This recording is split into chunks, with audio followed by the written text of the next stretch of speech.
ദൈവത്തോട് സംസാരിക്കണം എന്ന് ആഗ്രഹിക്കാത്ത ആരാ ഉള്ളത് അല്ലേ? എന്നാൽ ദൈവം നമ്മളോട് സംസാരിക്കുമെന്നുള്ള ചിന്ത നമ്മുടെ ആരുടെ അകത്തും ഇല്ല താനും. ദൈവത്തിൻ്റെ ശബ്ദം കേൾക്കാൻ ആർക്കാ ഇഷ്ടമില്ലാത്തത്? പക്ഷെ ദൈവം എങ്ങനെയാണ് നമ്മളോട് സംസാരിക്കുന്നതെന്ന് നമുക്ക് അറിയുകയില്ല. സത്യത്തിൽ യേശു കർത്താവ് എന്തിനാ ഈ ലോകത്തിൽ വന്നതെന്ന് നിങ്ങൾ എന്നോട് ചോദിച്ചാൽ, ഞാൻ നിങ്ങളോട് ചോദിച്ചാൽ നിങ്ങളിൽ പലരും പറയാൻ പോകുന്ന മറുപടി യേശു വന്നത് പാപികളെ രക്ഷിക്കാനാണ്. വേറെ ആൾ പറയും രോഗികളെ സൗഖ്യമാക്കാനാണ്. കുറച്ചും കൂടെ ആത്മീയമായി വളർന്നു എന്ന് തോന്നുന്ന ആളുകൾ പറയുന്നത് നിത്യതയിലേക്ക് കൊണ്ടുപോകാനാണ്. സ്വർഗമാണ് യേശു വന്നതിൻ്റെ ലക്ഷ്യം. ഇതെല്ലാം ശരിയാണ്. പക്ഷേ യേശു വന്നതിന് ഒരു ലക്ഷ്യം കൂടെ ഉണ്ട്.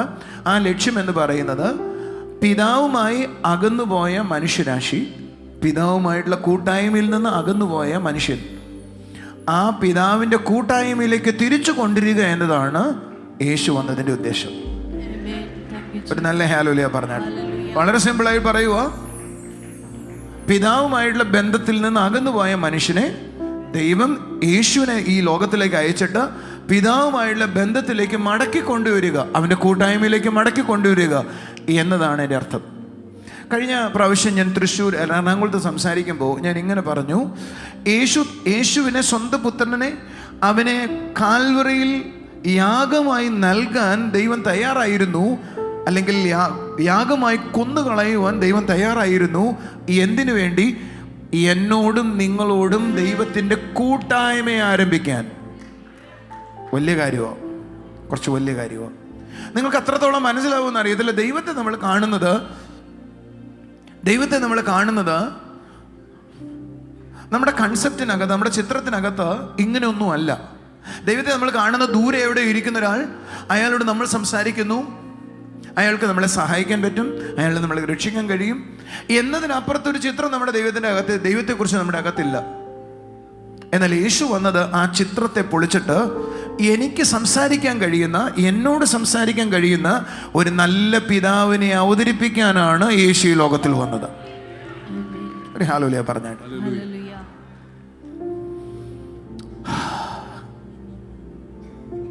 എങ്ങനെയാണ് ഷോർട്ടാക്കുകയെന്ന് ചിന്തിക്കുമോ? എനിക്ക് എങ്ങനെയാണ് ലളിതമാക്കാനും? നിങ്ങൾ ഇവിടെ ഇരിക്കുന്ന ഒത്തിരി ആളുകൾ, പുതിയ ആളുകൾ ഒത്തിരി പേരുണ്ട്. നിങ്ങൾക്കിത് പറയുന്നത് ലളിതമായില്ലെങ്കിൽ ഒന്നും മനസ്സിലാകുകയില്ല. ഒരു ഹല്ലേലൂയ പറഞ്ഞാട്ട്. ബൈബിളിൽ എനിക്ക് ഏറ്റവും ഇഷ്ടമുള്ള വാചകമാണ് യോഹന്നാൻ്റെ ലേഖനം. എടുക്കണ്ട നിങ്ങൾ. യോഹന്നാൻ പറയുക, ഞാൻ കണ്ടതും കേട്ടതും നിങ്ങളോട് പറയാൻ പോവുക. യോഹന്നാൻ യേശുവിൻ്റെ ശിഷ്യനായിരുന്നു. എന്തിനാണ് നിങ്ങളോട് പറയുന്നത്?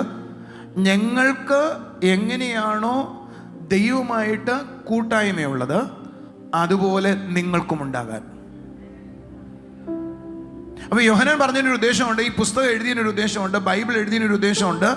ആ ഉദ്ദേശം മറ്റൊന്നുമല്ല, എഴുതിയ ആളുകൾക്കെല്ലാം ദൈവമായി കൂട്ടായ്മയുണ്ടായിരുന്നു എന്ന് പറഞ്ഞേ.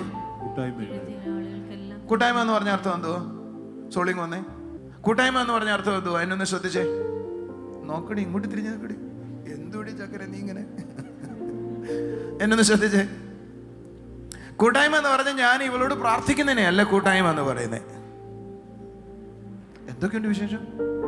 ഒരാഴ്ചയല്ല കണ്ടിട്ട്, സുഖമാണോ? ഞാൻ അങ്ങനെ ചോദിക്കുമ്പോൾ തിരിച്ചൊരു മറുപടി പറ. എല്ലാറ്റിനും ഒരു ചിരിച്ചു കാണിച്ചു കളഞ്ഞ് പറ, എന്തെങ്കിലും പറ. ഒരാഴ്ചയായിട്ട് എവിടെ? ഞാൻ ദുബായ് പോയതിനു ശേഷം നീ എന്ത് ചെയ്യുമായിരുന്നു വീട്ടില്?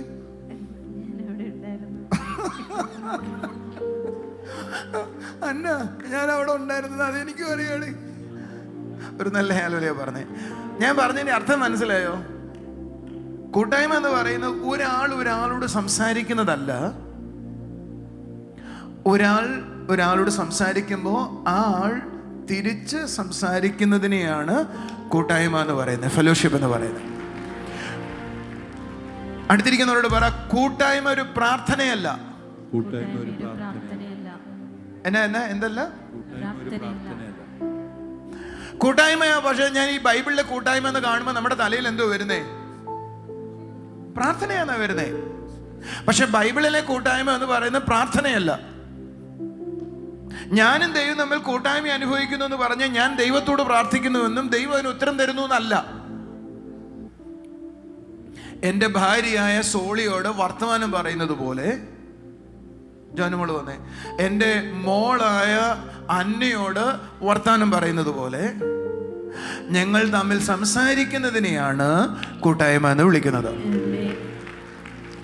ഓക്കെ. ബൈബിൾ എഴുതിയതിൻ്റെ ഉദ്ദേശം എന്നാണെന്നറിയോ? ഇരുന്നു.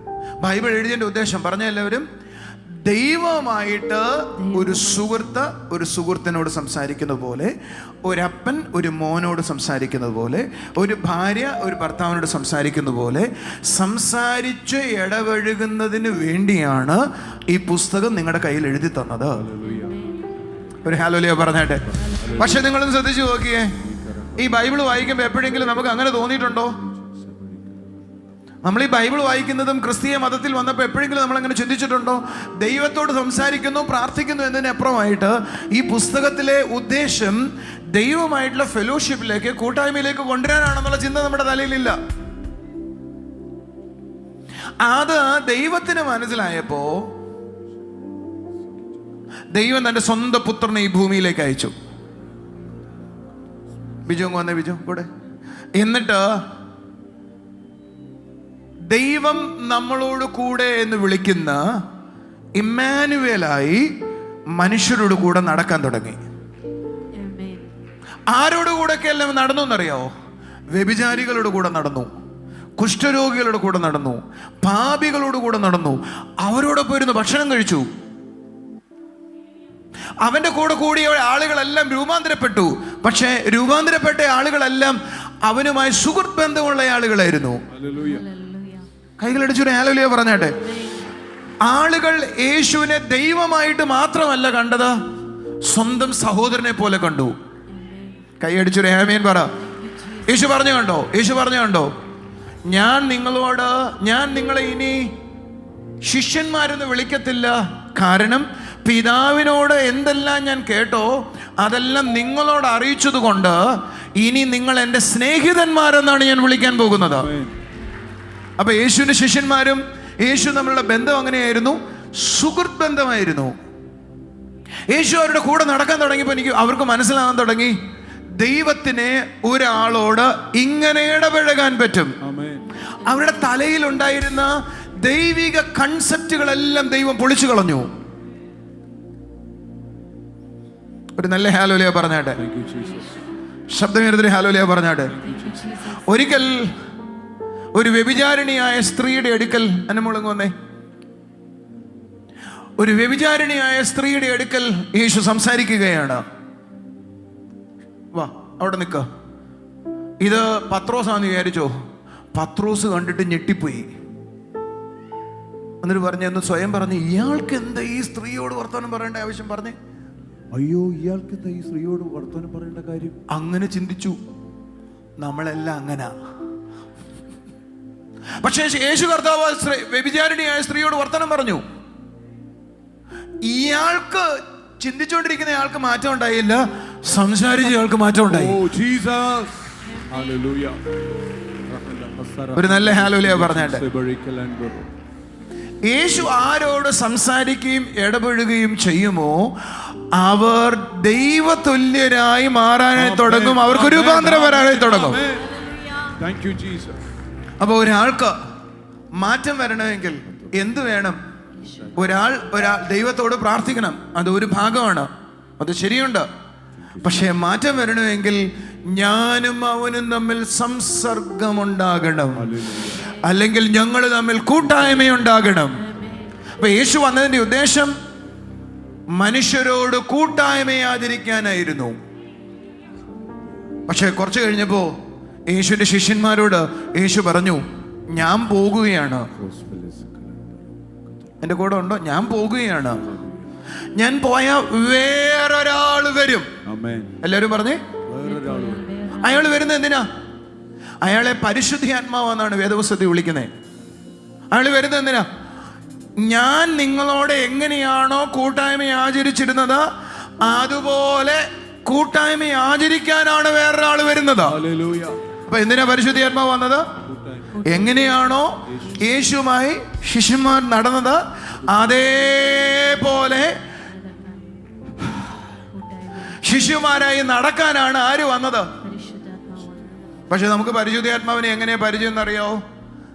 തീയായിട്ടേ അറിയാം, വെള്ളമായിട്ട് അറിയാം, നദിയായിട്ട് അറിയാം, കാറ്റായിട്ട് അറിയാം. ഇയാളൊരു വ്യക്തിയായിട്ട് നമുക്ക് ആർക്കും അറിയില്ല. ആരോടെങ്കിലും ചോദിക്കുകയെ നിങ്ങൾ ആരെങ്കിലും തീയോട് സംസാരിക്കുമോന്ന്? നമ്മൾ സംസാരിക്കത്തില്ല. സംസാരിച്ച വട്ടാന്ന് പറയും. പരിശുദ്ധാത്മാവിനെ നമ്മൾ കണ്ടിരിക്കുന്നത് പരിശുദ്ധാത്മാവിൻ്റെ ചില ഗുണങ്ങളോട് മാത്രമായിട്ടാണ് പരിശുദ്ധാത്മാവിനെ നമുക്ക് അറിയാവുന്നത്. പക്ഷേ പരിശുദ്ധാത്മാവ് വന്നത്, ശ്രദ്ധിച്ചു കേൾക്കൂ, ദൈവം എങ്ങനെയാണോ യേശുവിലൂടെ ശിഷ്യന്മാരോട് സംസാരിച്ചിരുന്നത് അത് തുടർന്ന് കൊണ്ടുപോകാനാണ് പരിശുദ്ധാത്മാവ് വന്നത്. വാ ബിജു വാ. ഇത് പരിശുദ്ധാത്മാവാണെന്ന് വിചാരിക്കേ. ഇതൊരു വ്യക്തിയാണെന്ന് മനസ്സിലാകാത്തോടത്തോളം കാലം എനിക്ക് ഇയാളോട് സംസാരിക്കാൻ പറ്റില്ല. ഇതൊരു തീയാന്ന് വിചാരിച്ചാൽ നമുക്ക് സംസാരിക്കാൻ തോന്നുമോ? ഇദ്ദേഹത്തിൻ്റെ ഒരു ഗുണമാണ് തീ, ഇദ്ദേഹത്തിൻ്റെ ഒരു ഗുണമാണ് ശക്തി, ഇദ്ദേഹത്തിൻ്റെ ഒരു ഗുണമാണ് കാറ്റുപോലെ ദൈവാത്മാവിൻ്റെ സാന്നിധ്യം. ഇതെല്ലാം ഇദ്ദേഹത്തിൻ്റെ ഗുണങ്ങളാണ്. പക്ഷേ ഇതൊരു വ്യക്തിയാണ്. പരിശുദ്ധാത്മാവ് എന്ന് പറയുന്നത് ആരാണ്? ഒന്ന് കൈയടിച്ചൊരു ഹല്ലേലൂയ പറഞ്ഞേ. എന്തിനാണ് പരിശുദ്ധാത്മാവിനെ ദൈവം തന്നത്? ഫെലോഷിപ്പ് ഉണ്ടാകാൻ, കൂട്ടായ്മ ഉണ്ടാകാൻ. എന്തിനോടുള്ള കൂട്ടായ്മയാ? ദൈവം നമ്മളോട് കൂട്ടായ്മ ആചരിക്കാൻ ആഗ്രഹിച്ചപ്പോ ദൈവം എന്ത് ചെയ്തു? തൻ്റെ ആത്മാവിനെ യേശുവിൻ്റെ രൂപവും കൊടുത്ത് ഇങ്ങോട്ട് അയച്ചു കളഞ്ഞു. അതാ പറഞ്ഞ്, എന്നെ പോലെ വേറൊരാൾ നിങ്ങളോട് വർത്തമാനം പറയാൻ വരും. കൈയടിച്ചൊരു ഹല്ലേലൂയ പറഞ്ഞാട്ടെ. എങ്കിൽ എന്നോടൊപ്പം ഒന്ന് പറഞ്ഞേ, പരിശുദ്ധാത്മാവേ, ഇതുവരെ അങ്ങയെ ഞങ്ങൾ കണ്ടത് തീ പോലെയും കാറ്റുപോലെയും ഒക്കെയാണ്. എന്നാൽ അങ്ങ് പരിശുദ്ധാത്മാവേ ഒരു വ്യക്തിയാണെന്ന് എനിക്ക് അറിയില്ലായിരുന്നു. ഇന്നു മുതൽ ഒരു വ്യക്തിയോട് ഞാൻ സംസാരിക്കുന്നത് പോലെ അങ്ങയോട് ഞാൻ സംസാരിക്കും. ഒന്ന് കൈയടിച്ചൊരു ആമേൻ പറഞ്ഞാട്ടെ. നമ്മൾ യേശുവിനോട് സംസാരിക്കും, യേശുവേ എന്നെ രക്ഷിക്കണേ എന്ന് സംസാരിക്കും, അല്ലേ? തെറ്റൊന്നുമില്ല. പക്ഷെ യേശുവിനെ ദൈവം പിതാവ് സ്വർഗത്തിലേക്ക് എടുത്തു. ഇവിടെ ഞാൻ സംസാരിക്കാൻ ദൈവം ആക്കിയിരിക്കുന്നയാള് യേശു അല്ല, പരിശുദ്ധാത്മാവാണ്. പക്ഷേ നമ്മൾ പരിശുദ്ധാത്മാവോട് സംസാരിക്കാറേ ഇല്ല. ഇത്രയും നിങ്ങൾക്ക് മനസ്സിലായി അല്ലേ? അപ്പൊ സ്വാഭാവികമായിട്ടും ഞാനൊരു അടുത്ത പടിയിലേക്ക് വരുക. കഴിഞ്ഞ ആഴ്ചത്തെ പ്രസംഗം നിങ്ങൾ കേട്ട് കാണുന്ന ഞാൻ വിശ്വസിക്കുന്നേ. ഒരാളോട് നമുക്ക് സംസാരിക്കണമെങ്കിൽ 2-3 പ്രധാന കാര്യങ്ങളുണ്ട്. ഒന്ന്, ആ സംസാരിക്കുന്നയാൾ എന്നെ ഇൻഫ്ലുവൻസ് ചെയ്യണം, സ്വാധീനിക്കണം. അതിന് നമ്മളൊന്നും കൂടെ വാ. ഈ പെങ്കൊച്ചിനെ കണ്ടപ്പോൾ എനിക്ക് ഇഷ്ടപ്പെട്ടു, ഞാൻ അവളെ പ്രേമിക്കാൻ പോവാ. നിങ്ങൾ ആരെങ്കിലും എൻ്റെ കൂടെ ഉണ്ടോ? പ്രേമിക്കാനുള്ള ഇഷ്ടം. എന്ത് നല്ല സുന്ദരം കണ്ണാന്നറിയോ, നോക്കിയപ്പോ എനിക്ക് ഭയങ്കര ഇഷ്ടമായി എന്ന് പറഞ്ഞാൽ ഇവളിൽ ചിലത് എനിക്ക് അട്രാക്ഷൻ ഉണ്ടായി.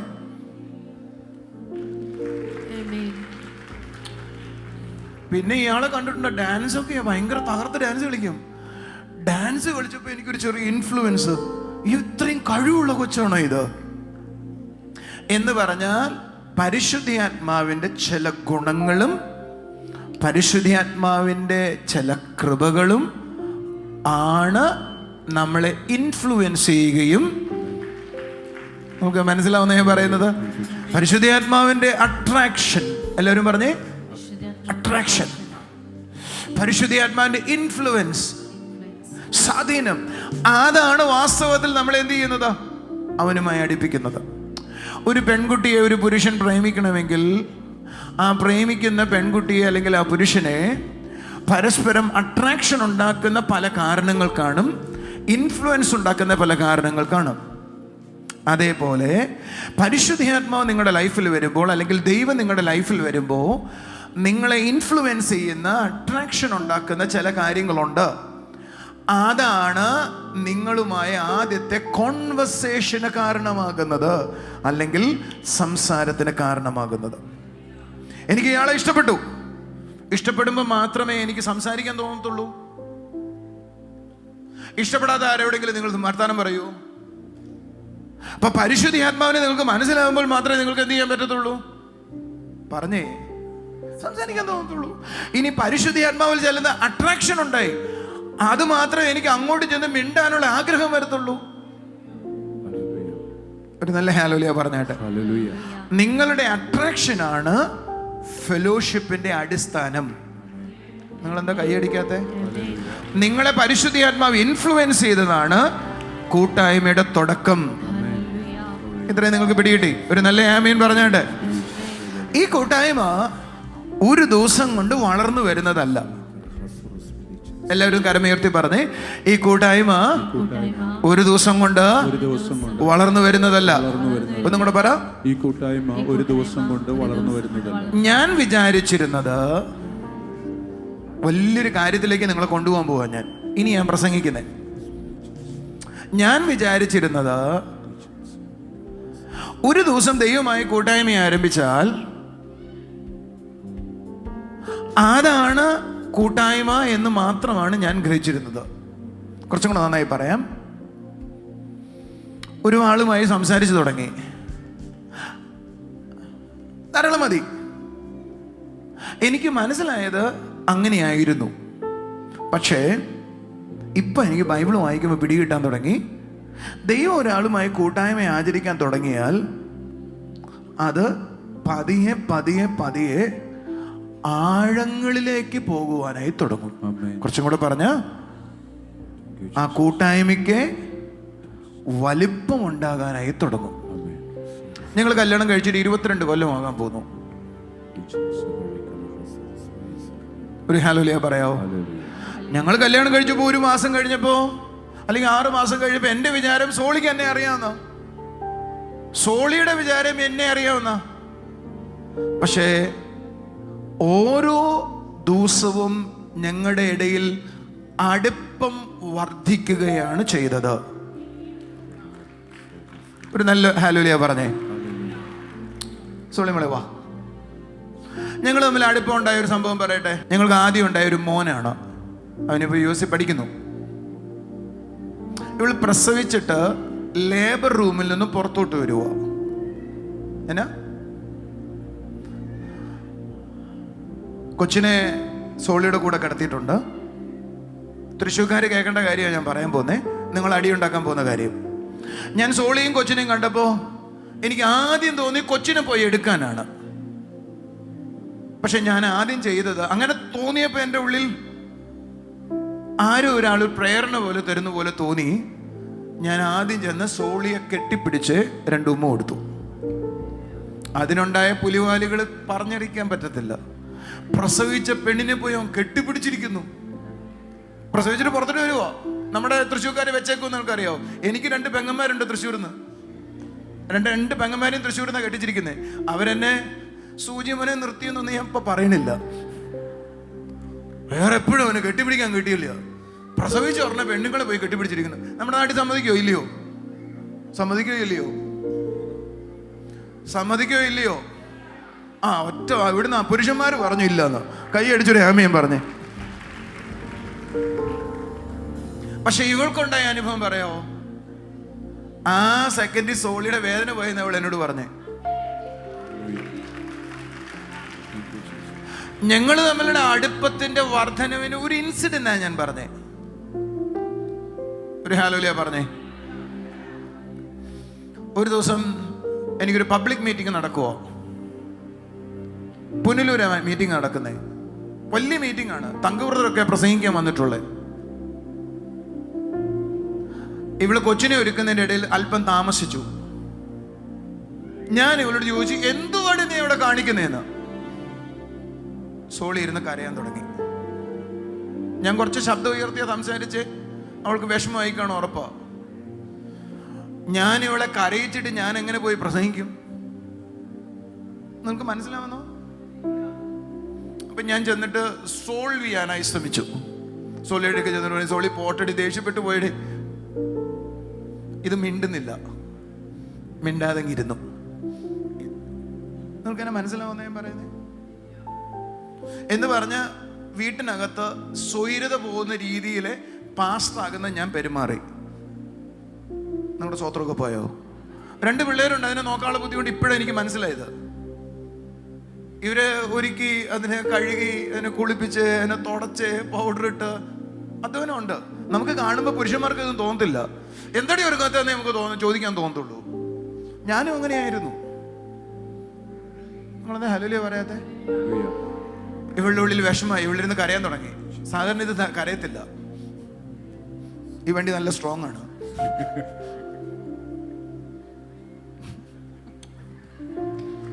ഒരു നല്ല ആമേൻ പറഞ്ഞു. ശ്രദ്ധിച്ചേ, ഞാൻ അവളോട് പറഞ്ഞു, ഞാൻ മീറ്റിങ്ങിന് പോകുന്നില്ല, സമാധാനമായിരിക്കാൻ പറഞ്ഞു. ഇവൾക്ക് അതിശയമായി പോയി. ഞാൻ മീറ്റിങ്ങിന് പോകാതിരിക്കുകയോ? ആള് മരിച്ചു എന്ന് പറഞ്ഞാൽ ഞാൻ മീറ്റിങ്ങിന് പോകാതിരിക്കത്തില്ല. ഞാൻ ചർച്ചിലെ ലീഡേഴ്സിനെ വിളിച്ചിട്ട് പറഞ്ഞു, ഞങ്ങൾ കുറച്ച് താമസിച്ചേ വരത്തുള്ളൂ, നിങ്ങൾ നടത്തിക്കൊള്ളാൻ പറഞ്ഞു. സോളി എൻ്റെ അടുക്ക് വന്നിട്ട് ചോദിച്ചു, സത്യമായിട്ട് മീറ്റിങ്ങിന് പോകുന്നില്ലേ? ഞാൻ അവളോട് പറഞ്ഞു, നിന്നെ വിഷമിച്ചിട്ട് എന്ത് ചെയ്യാനാ ഞങ്ങൾ പോയിട്ട്. രണ്ടാമത്തെ ഒരു ഇൻസിഡൻ്റാണ് ഞാൻ പറഞ്ഞത്. ഞങ്ങൾ തമ്മിലുള്ള അടുപ്പം ഒരു പടിയും കൂടെ വർദ്ധിക്കാനിടയായി. Thank you so. എന്ന് പറഞ്ഞാൽ, നിങ്ങൾ കൂട്ടായ്മ ആചരിച്ചു തുടങ്ങുന്ന പരിശുദ്ധാത്മാവുമായിട്ട് നിങ്ങൾക്ക് അടുപ്പം വർദ്ധിക്കുന്നത് നിങ്ങളുടെ ജീവിതത്തിൽ വരുന്ന ഓരോ ഇൻസിഡന്റുകളിൽ അവനുമായി സംസാരിക്കുന്നതാണ് അടുപ്പം വർദ്ധിക്കാൻ കാരണമാകുന്നത്. നമുക്ക് ഈ പറഞ്ഞ ആശയം മനസ്സിലാവുന്നോ? ഞാൻ അബ്രഹാമിനെ പഠിച്ചു നോക്കി. എന്നെ ശ്രദ്ധിക്കണേ, വളരെ ഗൗരവത്തോടെ കേൾക്കണേ. അബ്രഹാമിനെ പഠിച്ചു നോക്കി. അബ്രഹാമിനെ പഠിച്ചപ്പോഴാണ് മനസ്സിലായ, ദൈവം അവനെ, അപ്പോസ്തല പ്രവൃത്തി 7-ാം അധ്യായം 2-ാം വാക്യത്തിൽ വായിക്കുന്നത്, ദൈവം അവനെ, ആ സ്ഥലത്തിൻ്റെ പേരെനിക്ക് കുറച്ച് വായിക്കാൻ കുറച്ച് പാടാ, എൻ്റെ വായി ചിലപ്പോൾ തിരിയത്തില്ല, ഞാൻ എന്തെങ്കിലും അബദ്ധം പറഞ്ഞു കളയും. മെസോപ്പൊത്താമിയിൽ, ആ വാക്ക് കറക്റ്റാണോ? എങ്ങനെയാണ് പറയുന്നത്? പ്രൊനൗൺസ് മെസപ്പൊത്തോമിയ. ഓക്കെ. ആ സ്ഥലത്ത് വെച്ച് ദൈവം അവന് വെളിപ്പെട്ടു. എൻ്റെ കൂടെ ഉണ്ടോ? ഒരു ഹല്ലേലൂയ പറയാമോ? ദൈവം അവന്, തേജോമനായ ദൈവം അവന് പ്രത്യക്ഷനായി. ദൈവം അവനോട് പറഞ്ഞു, നീ ഈ സ്ഥലം വിട്ട് ഞാൻ കാണിക്കാനിരിക്കുന്ന ദേശത്തേക്ക് പോകണം. അബ്രഹാം അനുസരിച്ചു. ഞാൻ വിചാരിച്ചത്, ആ ശബ്ദം കേട്ട ദിവസം മുതൽ അബ്രഹാമും ദൈവവും തമ്മിൽ ഭയങ്കരമായിട്ട് അടുത്തു എന്നാണ് വിചാരിച്ചത്. അബ്രഹാം അനുസരിച്ചു, ആരംഭിച്ചു. പക്ഷേ 12-ാം അധ്യായം 7-ാം വാക്യം എഴുപ്പിക്കും, 8-ാം വാക്യം ആയപ്പോഴേക്കും അവരുടെ കൂട്ടായ്മ വർദ്ധിക്കാൻ തുടങ്ങി. എന്ന് പറഞ്ഞാൽ ദൈവത്തെ അവൻ ആരാധിക്കാൻ തുടങ്ങി, ദൈവത്തിന് യാഗപീഠം പണിയാൻ തുടങ്ങി, ദൈവം പറഞ്ഞ് കേൾക്കാൻ തുടങ്ങി. അവരുടെ ജേണി ആരംഭിക്കുകയാണ്. ഒരു ഹല്ലേലൂയ പറഞ്ഞാട്ടെ. എന്നാൽ 12-ാം അധ്യായം അവസാനമാകുമ്പോഴേക്കും അവൻ ആരംഭിച്ച ജേണിയിൽ ചെറിയൊരു വ്യത്യാസം ഉണ്ടായി. അവർ തുടങ്ങിയ സ്ഥലത്ത് ഭയങ്കര ക്ഷാമം ഉണ്ടായി. ആ ക്ഷാമത്തിൻ്റെ നടുവിൽ, എന്നെ ശ്രദ്ധിക്കുന്നു നിങ്ങൾ, ക്ഷാമത്തിൻ്റെ നടുവിൽ അബ്രഹാം മിസ്രൈമിലേക്ക് കടന്നുപോയി. മിസ്രൈമിലേക്ക് കടന്നു ചെന്നപ്പോൾ ക്ഷാമം കഴിഞ്ഞില്ല, അടുത്തൊരു പ്രശ്നം കൊണ്ട് അവന് വേണ്ടി കാത്തിരിക്കുകയായിരുന്നു. ആ മിസ്രൈമിലെ രാജാവ് തൻ്റെ ഭാര്യയെ പിടിച്ചുകൊണ്ടുപോയി. ഞാൻ ആ വാക്യങ്ങളെല്ലാം വായിക്കുമ്പോൾ എനിക്ക് തോന്നുക, അവന് യാത്ര ആരംഭിച്ചിട്ട് ഇതാ 2-3 പ്രശ്നങ്ങൾ വരുന്നു. ഒന്ന്, യാത്ര ആരംഭിച്ച് അവൻ്റെ ലൈഫിലേക്ക് ഒരു ക്ഷാമം വരുന്നു. യേശുവിലേക്ക് വന്ന നമ്മുടെ മുമ്പിൽ, യേശുവിൻ്റെ വാക്ക് കേട്ട് പുറത്തിറങ്ങി നമ്മുടെ മുമ്പിൽ ഒരു പ്രശ്നം വരുന്നു. നിങ്ങൾ എങ്ങനെയാ അതിനെ ഡീൽ ചെയ്യുന്നത്? അബ്രഹാമിന്റെ മുമ്പിലേക്ക് അബ്രഹാം ദൈവം പറഞ്ഞ അനുസരിച്ച് മുന്നോട്ട് ഇറങ്ങിയതാ, ഒരു വലിയ ക്ഷാമം വരുന്നു. എങ്ങനെയാ അബ്രഹാം ഡീൽ ചെയ്തത്? വേദപുസ്തകം പറയുന്നത് അബ്രഹാം ഡീൽ ചെയ്തത് എങ്ങനെയാണോ എന്ന് പുസ്തകത്തിൽ എഴുതിയിരിക്കുന്നു. പറഞ്ഞാൽ അബ്രഹാം ദൈവത്തിന്റെ ശബ്ദം അനുസരിച്ച് മിസ്രൈമിലേക്ക് പോയി എന്ന് പറഞ്ഞാൽ, നിങ്ങളുടെ ഒരു പ്രശ്നം നിങ്ങളുടെ മുമ്പിൽ വരുമ്പോൾ ആ പ്രശ്നമാണ് വാസ്തവത്തിൽ ദൈവവുമായുള്ള കൂട്ടായ്മയുടെ അടുത്ത പടികൾ എന്ന് പറയുന്നത്. നിങ്ങൾക്ക് സംസാരിക്കണം ദൈവത്തോടെന്ന് ആഗ്രഹമുണ്ടോ? ദൈവം നിങ്ങളോട് സംസാരിക്കണം എന്ന് നിങ്ങൾക്ക് ആഗ്രഹമുണ്ടോ? ദൈവമായ കൂട്ടായ്മ ആചരിക്കണം നിങ്ങൾക്ക് ആഗ്രഹമുണ്ടോ? ആ പ്രശ്നത്തിന്റെ നടുവിൽ ദൈവമേ എന്നെ രക്ഷിക്കണേ എന്ന് പ്രാർത്ഥിക്കരുത്. ആ പ്രശ്നം മാറട്ടെ എന്ന് പ്രാർത്ഥിക്കരുത്. അതിലൊന്നും തെറ്റുന്നുണ്ടെന്നല്ല ഞാൻ പറഞ്ഞേ. പക്ഷെ ആ പ്രശ്നത്തിന് നടുവിൽ ദൈവം എന്താണ് എന്നോട് സംസാരിക്കാൻ ആഗ്രഹിക്കുന്നതെന്ന് കേൾക്കാൻ തുടങ്ങണം. നിങ്ങൾ ആരും കൈയടിച്ചില്ലല്ലോ, രാമീൻ പറഞ്ഞില്ലല്ലോ. എന്നാൽ ക്രിസ്ത്യാനികൾ, വിശ്വാസികൾ, യേശുവിനെ അറിഞ്ഞ ആളുകൾ, അവർക്ക് അറിയാവുന്ന രണ്ട് കാര്യം: പ്രശ്നങ്ങൾ വരുമ്പോൾ ആ പ്രശ്നത്തിൽ നിന്ന് രക്ഷിക്കണമെന്ന് പ്രാർത്ഥിക്കുവാനും ആ പ്രശ്നം പുറത്തു പോകട്ടെ, വിട്ടുമാറട്ടെ എന്ന് പ്രാർത്ഥിക്കാനേ അറിയാവൂ. എന്നാൽ ദൈവം ആഗ്രഹിക്കുന്നത് ഒരു പ്രശ്നത്തിലൂടെ നീ പോകുമ്പോൾ ആ പ്രശ്നത്തിന് നടുവിൽ ദൈവവുമായുള്ള കൂട്ടായ്മയും ആരാധനയും ആരംഭിക്കാനാണ്. അതിന് നടുവിൽ ദൈവത്തിൽ നിന്ന് വ്യക്തമായി കേൾക്കാനാണ്. എന്തുകൊണ്ടാണ് നിങ്ങൾ പ്രശ്നങ്ങളുടെ നടുവിൽ തോറ്റുപോകുന്നതെന്ന് അറിയാമോ? ആ പ്രശ്നങ്ങളുടെ നടുവിൽ നിങ്ങൾ ഉപയോഗിക്കുന്നൊരു മെത്തേഡാണ്. ഒന്ന്, ആ പ്രശ്നം മാറാൻ പ്രാർത്ഥിക്കും, അല്ലെങ്കിൽ എന്നെ രക്ഷിക്കാൻ പ്രാർത്ഥിക്കും. രണ്ടും ചെയ്യുന്നതിൽ തെറ്റില്ല.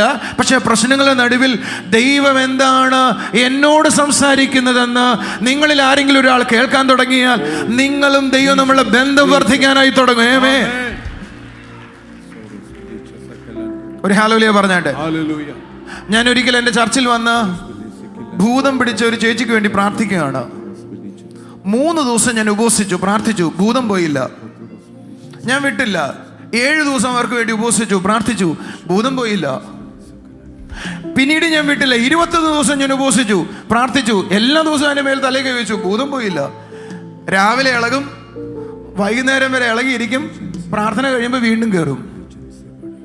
ഞാൻ വിട്ടില്ല. 40 ദിവസം ഉപവസിച്ചു, ഭൂതം പോയില്ല. 40-ാം ദിവസം ഞാൻ വിഷമിച്ച് കരഞ്ഞ് കർത്താവിൻ്റെ അടുക്ക ചെന്നിട്ട് പറഞ്ഞു, കർത്താവേ, നിന്റെ പുസ്തകത്തിൽ എഴുതിയിരിക്കുക ഉപവാസത്താലും പ്രാർത്ഥനയാലും അല്ലാതെ ഈ ഭൂതം പോകത്തില്ലെന്ന്. ഞാൻ ആദ്യം 3 ഇരുന്നു, 7 ഇരുന്നു, 21 ഇരുന്നു, 40 ഇരുന്നു, എന്നിട്ട് ഈ ഭൂതം പോകുന്നില്ല. ഞാൻ എന്നാ ചെയ്യണ്ടേ ഇനി? സ്വർഗ്ഗം എന്നോട് ചോദിച്ചു, നീ 3 ദിവസം ഉപവസിക്കാൻ പറഞ്ഞോ? നിന്നോട് ഞാൻ 7 ദിവസം ഉപവസിക്കാൻ പറഞ്ഞോ? നിന്നോട് ഞാൻ 21 ദിവസം ഇരിക്കാൻ പറഞ്ഞോ? നീ സ്വയമായിട്ട് ചെയ്തതല്ലേ. അപ്പോ ഭൂതം പോകാൻ ഉപവസിക്കണ്ടേ? കർത്താവിനോട് ചോദിച്ചു, എടാ, ചർച്ച വരുന്ന 25 പേര് ഭൂതമായിട്ടാ വരുന്നതെങ്കിൽ നീ മരിച്ചു പോകൂടാ, പട്ടിണി ഇരുന്ന് ഞാൻ ചത്തുപോകും. അപ്പോഴാണ് എനിക്ക് ആ ബോധം വന്നത്. ശരിയാണല്ലോ, ഭൂതമുള്ള ആളുകളെ മൊത്തം എങ്കിൽ ഞാൻ എന്നാ ചെയ്യും? ഉപവസിച്ച് ആഹാരം കഴിക്കാനേ ഒക്കത്തില്ല. ഞാൻ കർത്താവിനോട് ചോദിച്ചു, ഞാൻ എന്താ ചെയ്യേണ്ടത്? സ്വർഗ്ഗനോട് പറഞ്ഞു, ഭൂതങ്ങൾ പുറത്തു പോകുന്നത് നിന്റെ ഉപവാസത്തിന്റെ വയറ് പട്ടിണിക്കിടുന്നതിന്റെ വലിപ്പം കൊണ്ടല്ല, എന്റെ നാമത്താലാണ് ഭൂതങ്ങൾ പുറത്തു പോകുന്നത്. യേശുവിന്റെ നാമത്താലാണ് ഞാൻ ഭൂതത്തെ പുറത്താൻ ശ്രമിച്ചത്. പക്ഷേ എൻ്റെ ആശ്രയം എൻ്റെ ആഹാരം കഴിക്കാതിരിക്കുന്നതിലായിരുന്നു, എൻ്റെ പട്ടിണി ഇരിക്കുന്നതിലായിരുന്നു, ഉപവാസത്തിലായിരുന്നു എൻ്റെ ആശ്രയം. എൻ്റെ ആശ്രയം ഇരിക്കേണ്ടത് എൻ്റെ ഉപവാസത്തിലല്ല, യേശുവിൻ്റെ നാമത്തിലായിരുന്നു. നമുക്ക് മനസ്സിലായോ? ദൈവനോട് സംസാരിച്ചു. ആ സംസാരിച്ചു കഴിഞ്ഞിട്ട് ഞാൻ എൻ്റെ തലയിൽ കൈ വെച്ചിട്ട് പറഞ്ഞു, യേശുവിൻ്റെ നാമത്തിൽ പിശാച് പോടാണ്. ആ നിമിഷം അത് പോയി. 40 ദിവസം കൊണ്ട് കഴിയാത്തത്, 21 ദിവസം കൊണ്ട് കഴിയാത്തത്, 3 ദിവസം കൊണ്ട് കഴിയാത്തത്, 7 ദിവസം കൊണ്ട് കഴിയാത്തത് കഴിഞ്ഞു. അതെങ്ങനെയാ കഴിഞ്ഞത്? ഞാൻ ആ പ്രശ്നത്തെ നേരിട്ടത്, ലിസൺ ടു മീ, ഞാൻ ആ പ്രശ്നത്തെ നേരിട്ടത് എൻ്റെ തെറ്റായ അറിവിൽ നിന്നായിരുന്നു. ഞാൻ ആ പ്രശ്നത്തെ നേരിടേണ്ടത് ദൈവമായുള്ള കൂട്ടായ്മയിലായിരുന്നു. എന്ന് പറഞ്ഞാൽ ആ പ്രശ്നത്തെ ഞാൻ എങ്ങനെയാണ് പരിഹരിക്കേണ്ടതെന്ന് ഞാൻ ദൈവത്തിൽ നിന്നും ദൈവവചനത്തിൽ നിന്നും മനസ്സിലാക്കിയിട്ടായിരുന്നു അതിനെ പരിഹരിക്കേണ്ടിയിരുന്നത്. നിങ്ങളുടെ മുമ്പിൽ പ്രശ്നങ്ങൾ നേരിടുമ്പോൾ പ്രാർത്ഥിക്കുക എന്ന് പറയാതെ കർത്താവിനോട് സംസാരിക്കണം. എന്താ കർത്താവേ ഞാൻ ഈ സമയത്ത് ചെയ്യണ്ടേ? അത് ചോദിക്കുന്നത് കേൾക്കാൻ വേണ്ടി ആരും ഇരിക്കുവോ? പക്ഷെ നമ്മളെന്താ ചെയ്യുന്നേ? കർത്താവേ എന്നെ രക്ഷിക്കണേ, ഇതാ നമ്മൾ ചെയ്യുന്നേ. അത് നിർത്തണം. ഞാൻ എന്താ ഇപ്പൊ ചെയ്യേണ്ടതെന്ന് ചോദിക്കണം. കർത്താവ് പറയാൻ റെഡിയാണ്. ഒരു ഹല്ലേലൂയ പറയാവോ? ശബ്ദമുയർത്തി ഹല്ലേലൂയ പറയാവോ? നിങ്ങളുടെ ലൈഫിൽ വരുന്ന ഓരോ ഇൻസിഡന്റുകളും ദൈവമായിട്ടുള്ള കൂട്ടായ്മ വർദ്ധിപ്പിക്കാനും അതിൻ്റെ ആഴങ്ങളിലേക്ക് പോകുവാനുമാണ് ഉണ്ടാകുന്നതെന്ന് ഞാൻ ഇന്ന് വിശ്വസിക്കുന്നു. കൈകളടിച്ചൊരു ഹല്ലേലൂയ പറഞ്ഞാട്ടെ. നിങ്ങളുടെ മുമ്പിൽ ഉണ്ടാകുന്ന ഓരോ ഇൻസിഡന്റുകളും നിങ്ങളുടെ തകർച്ചയ്ക്കുള്ളതല്ല, ദൈവമായിട്ടുള്ള കൂട്ടായ്മയുടെ ആഴത്തിലുള്ളതിനാണ്. അടുത്ത പടിയിലേക്ക് കയറാനുള്ള ചവിട്ടുപടിയാണ്. അത് താഴ്ചയ്ക്ക് പോകാനുള്ളതല്ല. എന്റെ കൂടെ ഉണ്ടെങ്കിൽ കൈയടിച്ചൊരു ആമീൻ പറഞ്ഞാട്ടെ. എന്നാൽ നമ്മുടെ മുമ്പിൽ ഉണ്ടാകുന്ന ഓരോ പ്രശ്നങ്ങളെയും നമ്മൾ ഡീൽ ചെയ്യുന്നത് നമുക്കറിയാവുന്ന ഒരു പാറ്റേണിലാണ്. അങ്ങനെയല്ല, നമ്മളുടെ മുമ്പിൽ ഉണ്ടാകുന്ന ഓരോ പ്രശ്നങ്ങളിലും ദൈവവുമായി നമ്മൾ സംസാരിക്കണം എന്ന് ദൈവം ആഗ്രഹിക്കുന്നു. ഒന്നുറക്കെ പറഞ്ഞേ, എൻ്റെ ലൈഫിൽ വരുന്ന ഓരോ പ്രശ്നങ്ങളിലും ദൈവവുമായി സംസാരിക്കണമെന്ന് ദൈവം ആഗ്രഹിക്കുന്നു. ഒന്നുറക്കെ പറഞ്ഞേ, എൻ്റെ മുമ്പിൽ വരുന്ന ഓരോ പ്രതിസന്ധികളിലും ദൈവവുമായി സംസാരിക്കണമെന്ന് ദൈവം ആഗ്രഹിക്കുന്നു. കൈകളടിക്കാം, ഒരു ആമേൻ പറയാം. നിങ്ങൾ 12-ാം അധ്യായം വായിച്ചാൽ അബ്രഹാം ക്ഷാമത്തിൻ്റെ നടുവിൽ വേറൊരു രാജ്യത്തിലേക്ക് പോയി. അവൻ 0 ആയിട്ട് ആരംഭിച്ചത്. ആ രാജ്യത്തിൽ ചെന്നപ്പോൾ അടുത്ത ഇഷ്യൂ, തൻ്റെ ഭാര്യയെ പിടിച്ചോണ്ട് പോയി. ഒരു നല്ല ഹല്ലേലൂയ പറയാവോ? പക്ഷെ അവൻ പിന്നീട് അവിടെ നിന്ന് തിരിച്ചു വരുന്നത് മഹാധനികനായിട്ടായിരുന്നു. ഒരു നല്ല ഹല്ലേലൂയ പറഞ്ഞാട്ടെ. 0-യിൽ നിന്ന് തുടങ്ങിയ ആൾ ഒരു സുപ്രഭാതത്തിൽ ആദിസമ്പന്നനായി. അങ്ങനെ ആരെങ്കിലും ആകുമെന്ന് നിങ്ങൾ വിശ്വസിക്കുന്നുവെങ്കിൽ ആ ആൾ ദൈവത്താൽ നയിക്കപ്പെട്ട ആളായതുകൊണ്ടാണ് അതിലേക്ക് കടന്നത്. 0-യിൽ നിന്ന് ആരംഭിക്കാം, ആദിസമ്പന്നതയിലേക്ക് ചെല്ലാം. പക്ഷെ എങ്ങനെയാണെന്ന് ചോദിച്ചാൽ ആ തുടങ്ങുന്നത് ദൈവത്തിൽ നിന്നാകണം, ദൈവിക ഗൈഡൻസിലാകണം. ആ ഗൈഡൻസിലാണ് നിങ്ങൾ ചലിക്കുന്നതെങ്കിൽ ഒരു നന്മയും ഇല്ലാതെയായിരിക്കും തുടങ്ങേണ്ടത്. പക്ഷെ ഉയർച്ച തന്നെ പ്രാപിക്കുവാൻ, ഉന്നതി തന്നെ പ്രാപിപ്പാൻ, സമൃദ്ധി തന്നെ പ്രാപിപ്പാൻ, അനുഗ്രഹത്തിലേക്ക് എത്താൻ നിങ്ങൾക്ക് കഴിയുമെന്നാണ് ശരി. എന്റെ കൂടെ ഉണ്ടെങ്കിൽ ഹല്ലേലൂയ പറയാവോ? 13-ാം അധ്യായത്തിൽ മഹാസമ്പന്നനായി. ആ സമ്പന്നത നിമിത്തം അവരുടെ അബ്രഹാമിന്റെയും സഹോദരങ്ങൾ തമ്മിൽ ഒരു വഴക്ക് വരികയാണ്. അബ്രഹാം നോക്കൂ, അബ്രഹാമിന്റെ ഇടയിൽ അബ്രഹാമിനും അവന്റെ കൂടെ ഉള്ള ലോത്തിനും തമ്മിൽ ഒരു വഴക്ക് വരികയാണ്. ആ വഴക്കിന്റെ ഇടയിൽ ദൈവമായിട്ടുള്ള ബന്ധത്തിൽ അബ്രഹാം എന്താ ചെയ്യുന്നതെന്ന് ദൈവം ശ്രദ്ധിച്ചു. അബ്രഹാം ചെയ്തത് ദൈവത്തിന്റെ ഹിതത്തിനെ അവൻ ഏൽപ്പിച്ചു കൊടുത്തു. തൻ്റെ കൂടെയുള്ള സഹോദരനോട് ഇഷ്ടമുള്ളത് എടുത്തോളാൻ പറഞ്ഞു. എന്നിട്ട് അബ്രഹാം പറഞ്ഞു, കർത്താവേ, ഞാൻ നിന്റെ ഇഷ്ടത്തിന് വിധേയപ്പെടാൻ തയ്യാറാണ്. ലോത്ത് ഏറ്റവും നല്ല സ്ഥലം തിരഞ്ഞെടുത്തു. ലോത്ത് ഏറ്റവും നല്ല സ്ഥലം തിരഞ്ഞെടുത്ത് നിൽക്കുമ്പോൾ അബ്രഹാമിനോട് ദൈവം പറയുവോ, ഞാൻ നിന്നെ ഉയർത്താനായി പോകുകയാണ്, ഞാൻ നിന്നെ ഉയർത്താനായി പോകുക, ഞാൻ നിന്നെ മാനിക്കാനായി പോകുക, നീ നോക്കുന്ന സ്ഥലം മുഴുവൻ നിനക്ക് തരാനായി പോകുക, നീ കാൽ ചവിട്ടുന്ന ദേശം നിനക്ക് തരാൻ പോകുകയാ. ഒരു നല്ല ഹല്ലേലൂയ പറഞ്ഞാട്ടെ. 15-14 അധ്യായത്തിലേക്ക് വരാം. ഒരു വലിയ ആഴമുള്ളൊരു കാര്യം നിങ്ങളെ പറഞ്ഞിട്ട് അവസാനിപ്പിക്കാം ഞാൻ തന്നെ. 14-ാം അധ്യായത്തിലേക്ക് വരാം. 14-ാം അധ്യായം നമ്മൾ വായിക്കുന്നത് ലോത്ത് എന്ന് പറയുന്ന ആളുടെ സമ്പത്ത് മുഴുവൻ സോദോമ്യ രാജാവ് അപഹരിക്കുന്നതാണ്. നിങ്ങൾ എൻ്റെ കൂടെ ഉണ്ടോ? ഒരു ഹല്ലേലൂയ പറയാമോ? ഞാൻ അവിടുന്ന് ചിന്തിച്ചു, അവിടെ എഴുതിയിരിക്കുക ലോത്തിന്റെ സമ്പത്തിനെയും സോദോമ്യ രാജാവ് പിടിച്ചുകൊണ്ടുപോയി. നിങ്ങൾ എൻ്റെ കൂടെ ഉണ്ടോ? ഒരു ഹല്ലേലൂയ പറയാമോ? ഞാനാണ് അബ്രഹാമിന്റെ സ്ഥലത്തേക്ക് ഞാൻ പറഞ്ഞേനെ, അവൻ എൻ്റെ അടുത്ത് നിന്ന് പിരിഞ്ഞു പോയതല്ലേ. ആ സമ്പത്ത് പോയാലേ എന്തായാലും എന്താ, നമുക്കെന്താ പോയി. പക്ഷെ അബ്രഹാം അങ്ങനെയല്ലായിരുന്നു തീരുമാനം എടുത്തത്. അബ്രഹാം തൻ്റെ സഹോദരൻ്റെ സമ്പത്ത് നഷ്ടമായപ്പോൾ അതിൻ്റെ പുറകെ ചെന്ന് തൻ്റെ അധ്വാനം കൊണ്ട് ആ നഷ്ടമായി പോയ സമ്പത്തിനെ തിരിച്ചു കൊടുത്തു. എന്നിട്ട് അതിൽ നിന്ന് 1 രൂപ പോലും കൈപ്പറ്റിയില്ല. 15-ാം അധ്യായത്തിൽ ദൈവം വെളിപ്പെടുകയാണ്. ദൈവം വെളിപ്പെട്ട് പറയുക, നിന്നെ ഞാൻ സമ്പത്ത് ഏൽപ്പിച്ചു. എൻ്റെ ഭാഷയാണ്, നിന്നെ ഞാൻ സമ്പത്ത് ഏൽപ്പിച്ചു. പക്ഷേ എൻ്റെ കൂടെ ഉണ്ട്, ഒരു ഹല്ലേലൂയ പറയാവോ? ആ സമ്പത്തിൻ്റെ പുറകെ നീ സഞ്ചരിക്കാതെ എൻ്റെ പുറകെ സഞ്ചരിച്ചത് കൊണ്ട് ഞാൻ നിന്നെ അനവധിയായി വർദ്ധിപ്പിക്കാനിടയാകും.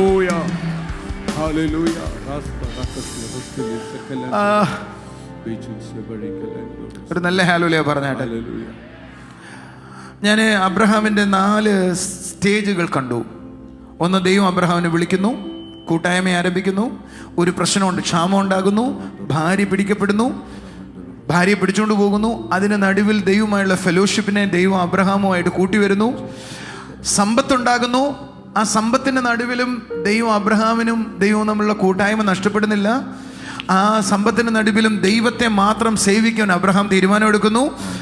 ആ തീരുമാനം വരുന്ന ദിവസം ദൈവം അബ്രഹാമിന് വെളിപ്പെട്ടിട്ട് വരുവോ, അബ്രഹാമേ, ഞാനാണ് നിന്റെ പ്രതിഫലം, ഞാൻ നിന്നെ ഉയർത്താനായി പോകുക എന്ന് പറഞ്ഞാൽ അബ്രഹാമിന്റെ ജീവിതത്തിലുണ്ടായ ഓരോ ഇൻസിഡന്റിലും അവനും ദൈവം നമ്മളുടെ ബന്ധം വർദ്ധിച്ചതാണ് അവന്റെ സക്സസിന്റെ എല്ലാ രഹസ്യം എന്ന് പറയുന്നത്.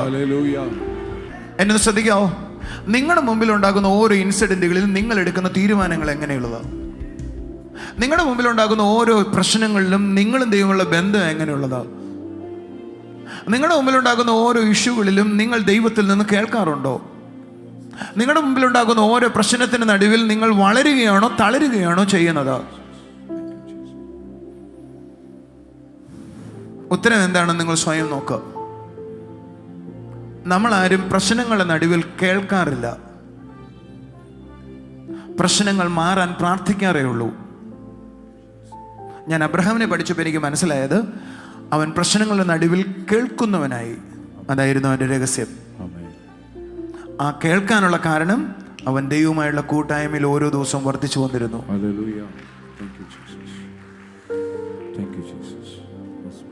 നിങ്ങൾ പ്രശ്നങ്ങളെ ഫേസ് ചെയ്യുമ്പോൾ എന്താ ചെയ്യുന്നത്? ദൈവത്തിൽ നിന്ന് കേൾക്കുകയാണോ അത് പ്രശ്നം മാറാൻ പ്രാർത്ഥിക്കുകയാണോ? സ്വയം എന്ന് ചോദിച്ചേ. ഇതിലിരിക്കുന്ന 99% ആളുകളും പ്രശ്നം മാറാൻ പ്രാർത്ഥിക്കുന്നവരാണ്. അതിന് നടുവിൽ ദൈവത്തിന് എന്നോട് എന്താ സംസാരിക്കാനുള്ളതെന്ന് നമ്മൾ കേൾക്കാറില്ല. ഫെലോഷിപ്പ് ദൈവം ഈ ഭൂമിയിലേക്ക് തൻ്റെ ആത്മാവിനെ തന്നതിൻ്റെ ഉദ്ദേശം ഈ ലോകത്തിൽ ഞാൻ എങ്ങനെ നടക്കണമെന്ന് ഓരോ ദിവസവും ദൈവത്തിൽ നിന്ന് കേട്ട് വളരാൻ വേണ്ടിയാണ്. ഞാൻ അങ്ങനെ വളരണമെന്ന് ദൈവം ആഗ്രഹിക്കുന്നു. ഞാൻ അങ്ങനെ എത്തണമെന്ന് ദൈവം ആഗ്രഹിക്കുന്നു. അതിനാണ് പരിശുദ്ധാത്മ നമ്മുടെ കൂടെ ഉള്ളത്. ഓരോ നിമിഷവും എങ്ങോട്ട് തിരിയണമെന്ന്, ഓരോ നിമിഷം എന്ത് ചെയ്യണമെന്ന് ഞാൻ മനസ്സിലാക്കേണ്ടതിനാണ് എനിക്ക് വേണ്ടത്. ഞാൻ കഴിഞ്ഞ ആഴ്ച പറഞ്ഞപ്പോൾ ഒരു തമാശ പോലെ ഞാൻ ചർച്ചിൽ കാണിച്ചു. ഞാനും മോളും കൂടെ നടക്കുക. ഇത് പരിശുദ്ധാത്മാവ് അല്ല, ഇത് വിശ്വാസിയാണ്, ഞാൻ പരിശുദ്ധാത്മാവാണ്. ഞങ്ങൾ തമ്മിൽ വർത്താനം പറഞ്ഞ് നടക്കുക. എന്തൊക്കെയുണ്ട് വിശേഷം? കോളേജിൽ സുഖമാണോ? ഞങ്ങൾ ഒരുമിച്ച് നടക്കുക. ഒരുമിച്ച് നടക്കുന്നോണ്ട് കുഴി കുഴി കുഴി കുഴി കുഴി എന്ന് പറഞ്ഞാൽ അവളുടെ മുമ്പിൽ വീഴാൻ പോകുന്നൊരു സ്ഥലത്തെ ഞങ്ങൾ തമ്മിൽ കൂട്ടായ്മയുണ്ടെങ്കിൽ എനിക്ക് അത് കുഴിയാ കുഴിയാ കുഴിയാ എന്ന് പറയാൻ പറ്റത്തുള്ളൂ. ഒരുമിച്ച് നടക്കുന്നെങ്കിലേ എനിക്കത് ഷെയർ ചെയ്യാൻ പറ്റത്തുള്ളൂ. ഒരുമിച്ച് നടക്കുന്നവരെ മാത്രമേ കർത്താവിനെ ലിഫ്റ്റ് ചെയ്യാൻ പറ്റത്തുള്ളൂ. ഒരുമിച്ച് നടക്കുന്നവരെ മാത്രമേ കൈ പിടിക്കാൻ പറ്റത്തുള്ളൂ. വീഴാതെ കൊണ്ട് മുറുകെ പിടിക്കാൻ പറ്റത്തുള്ളൂ. കൂട്ടായ്മ ആചരിക്കുന്നവർ മാത്രമേ സക്സസിലേക്ക് പോകത്തുള്ളൂ.